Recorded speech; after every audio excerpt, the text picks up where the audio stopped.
Can you off the top here give us a Jason Bourne ranking? Yes, but I reserve the right to change my answers because this was not planned. But here we go.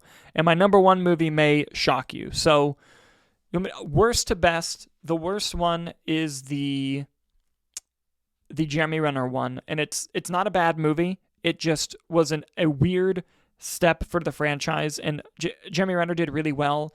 And I think one of the Gilroys was involved in that movie, and it felt very grounded, felt very cool. But the third act was a bit weird, and the ending just kind of ends out of nowhere, and it took the franchise nowhere. So that one's in last place. Next, I'd go Jason Bourne, the 2016 one. It had some great action sequences, and it was nice to see Matt Damon back. But the overall flow of it was just odd, and the story, it had the weakest story probably out of all the movies. Next, I would do The Bourne Identity, which is the first movie. Doug Liman, great director, interesting story. Matt Damon, him doing a big action movie at the time was like not what people thought he was going to be doing. It was not the direction people thought his career would take. Like, you have to think pre-Bourne, Matt Damon just did like Township Mr. Ripley, Dogma, and Good Will Hunting.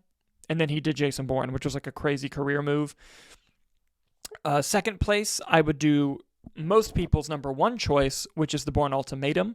That movie is an action-packed thrill ride that is paced boom, boom, boom pace. Great end to the original trilogy. Lovely movie. However, my personal favorite Bourne movie is the second one, The Bourne Supremacy. I think it breaks down the Bourne character the most, puts him in places that you wouldn't expect a franchise like that to go, especially in the opening like 25 minutes. There is one action sequence that's really poorly done because Jason Bourne almost like invented or popularized the shaky cam thing.